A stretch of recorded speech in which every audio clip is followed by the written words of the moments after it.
بجے ہیں۔ السلام علیکم، یہ ریڈیو پاکستان ہے۔ حمیرہ رانا سے خبریں سنیے۔ اہم خبروں کا خلاصہ۔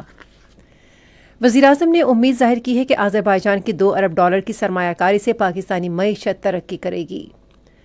حضرت امام حسین رضی اللہ تعالیٰ عنہ اور ان کے جاں نثار رفقا کی کربلا میں قربانی پر انہیں خراج عقیدت پیش کرنے کے لیے آج ملک بھر میں 9 محرم الحرام مذہبی عقیدت و احترام سے منایا جا رہا ہے۔ پاکستان اور پولینڈ نے اعلیٰ سطح کے دوروں، پارلیمانی وفود کے تبادلوں اور مذاکرات کے ذریعے تعاون بڑھانے پر اتفاق کیا ہے۔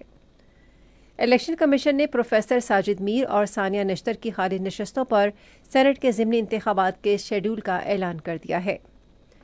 کیپٹن کرنل شیر خان شہید نشان حیدر کی 26ویں برسی آج منائی جا رہی ہے۔ غزہ پر تازہ اسرائیلی حملوں میں مزید 35 فلسطینی شہید ہو گئے ہیں۔ اور پاکستان نے جنوبی کوریا میں 32ویں Asian junior individual squash championships 2025 میں مجموعی طور پر 7 تمغے جیتے۔ اور اب خبریں تفصیل کے ساتھ۔ پاکستان اور آذربائیجان نے پاکستانی معیشت کے مختلف شعبوں میں $2 ارب کی سرمایہ کاری کے معاہدے پر دستخط کیے ہیں۔ نائب وزیر اعظم اور وزیر خارجہ اسحاق ڈار اور آذربائیجان کے وزیر اقتصادیات میکال جباروف نے آذربائیجان کے شہر خانقندی میں معاہدے پر دستخط کیے۔ وزیر اعظم شہباز شریف اور آذربائیجان کے صدر نے معاہدے پر دستخطوں کی تقریب میں شرکت کی، جبکہ حتمی اور تفصیلی معاہدے پر دستخط آذربائیجان کے صدر کے دورہ پاکستان کے موقع پر کیے جائیں گے۔ وزیر اعظم شہباز شریف نے آذربائیجان کے ساتھ $2 ارب کی سرمایہ کاری کے معاہدے کو پاکستان کے لیے پہلا قدم قرار دیتے ہوئے اس عزم کا اعادہ کیا ہے کہ سرمایہ کاری کے حجم میں کئی گنا اضافہ کیا جائے گا۔ وہ آذربائیجان میں 70ویں اقتصادی تعاون تنظیم کے سربراہ اجلاس میں شرکت کے بعد وطن واپسی سے پہلے صحافیوں سے گفتگو کر رہے تھے۔ وزیر اعظم نے کہا کہ ECO کے تمام رکن ممالک نے تجارت، سرمایہ کاری، ثقافت، تعلیم، صحت اور آبی وسائل سمیت مختلف شعبوں میں تعاون کے ذریعے تعلقات مزید مضبوط بنانے پر اتفاق کیا ہے۔ وزیر اعظم محمد شہباز شریف، ترکی کے صدر رجب طیب ایردوان اور آذربائیجان کے صدر الہام علیف نے خانقندی میں اقتصادی تعاون تنظیم کے سربراہی اجلاس کے بعد چہل قدمی کی۔ آذربائیجان کے صدر نے وزیر اعظم اور ترک صدر کو خانقندی کی تاریخ اور اس کی تاریخی عمارتوں کے بارے میں بتایا۔ تینوں رہنماؤں نے غیر رسمی اور خوشگوار گفتگو کی۔ تینوں رہنماؤں نے گفتگو کے دوران ایک دوسرے کا ہاتھ تھام کر پاکستان، ترکی اور آذربائیجان کے درمیان مثالی برادرانہ تعلقات اور یکجہتی کا اظہار کیا۔ بعد میں آذربائیجان کے صدر الہام علیف وزیر اعظم کو خود گاڑی چلا کر شوشا میں ظہرانے پر لے گئے۔ کربلا میں حضرت امام حسین رضی اللہ تعالیٰ عنہ اور ان کے جاں نثار رفقا کو ان کی قربانی پر خراج عقیدت پیش کرنے کے لیے 9 محرم الحرام آج ملک بھر میں عقیدت و احترام کے ساتھ منایا جا رہا ہے۔ تمام چھوٹے بڑے شہروں میں مجالس کا انعقاد کیا جا رہا ہے، جبکہ مختلف شہروں میں تعزیے اور علم کے جلوس بھی نکالے جا رہے ہیں۔ وفاقی دارالحکومت اسلام آباد میں 9 محرم کا جلوس مرکزی امام بارگاہ G62 سے برآمد ہوا، جو اپنے روایتی راستوں سے گزرتا ہوا اسی جگہ اختتام پذیر ہوگا۔ اس موقع پر کسی بھی ناخوشگوار واقعے سے بچنے کے لیے سیکیورٹی کے جامع انتظامات کیے گئے ہیں۔ ایران کے لیے ہفتہ وار 6 پروازیں 6 بڑھا کر 15 کر دی گئی ہیں، جبکہ عراق میں 40 کے لیے 107 خصوصی پروازوں کا اہتمام کیا گیا ہے۔ اس بات کا اعلان اسلام آباد میں وزیر داخلہ محسن نقوی کی زیر صدارت عراق اور ایران جانے والے زائرین کے مسائل کے حل کے بارے میں قائم خصوصی ٹاسک فورس کے اجلاس میں کیا گیا۔ اجلاس کو بتایا گیا کہ عراق اور ایران جانے والے زائرین کے لیے پروازوں کی تعداد میں مزید اضافہ بھی زیر غور ہے۔ اس کے علاوہ مستقبل میں زائرین کو بہتر سفری سہولیات کی فراہمی کے لیے ایک فیری سروس بھی شروع کی جا رہی ہے۔ اس موقع پر اظہار خیال کرتے ہوئے وزیر داخلہ محسن نقوی نے FIA اور متعلقہ اداروں کو ہدایت کی کہ وہ غیر قانونی افراد کو زائرین کے بھیس میں عراق میں داخل ہونے سے روکنے کے لیے تمام ممکنہ اقدامات یقینی بنائیں۔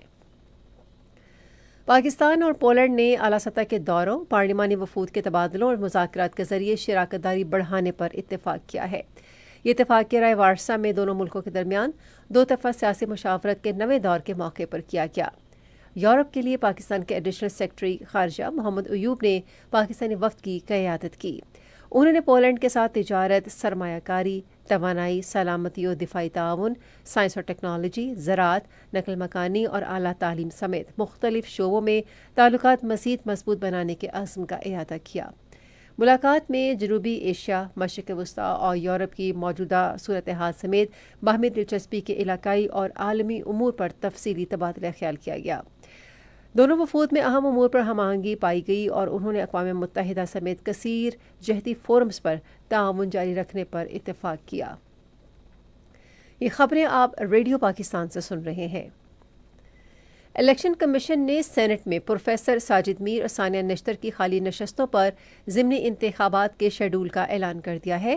سینیٹر پروفیسر ساجد میر کے انتقال کے باعث خالی ہونے والی نشست کے لیے پنجاب اسمبلی میں پولنگ رواں ماہ کی 21 تاریخ کو ہوگی۔ ثانیہ نشتر کی جانب سے خالی کی گئی نشست پر خیبر پختونخوا اسمبلی میں رائے شماری اس ماہ کی 31 تاریخ کو ہوگی۔ کیپٹن کرنل شیر خان شہید نشان حیدر کی 26ویں برسی آج منائی جا رہی ہے۔ 1999 میں کارگل کے تنازع میں کیپٹن کرنل شیر خان شہید نے مادر وطن کا بے مثال بہادری سے دفاع کرتے ہوئے اپنی جان کا نذرانہ پیش کیا تھا۔ بری فوج کے سربراہ field marshal Syed Asim Munir, chairman joint chiefs of staff committee, پاک فضائیہ اور پاک بحریہ کے سربراہان اور پاکستان کی مسلح افواج نے کیپٹن کرنل شیر خان شہید کو ان کے یوم شہادت پر خراج عقیدت پیش کیا ہے۔ صدر آصف علی زرداری اور وزیر اعظم شہباز شریف نے کیپٹن کرنل شیر خان شہید کو ان کے 26ویں یوم شہادت پر خراج عقیدت پیش کیا ہے۔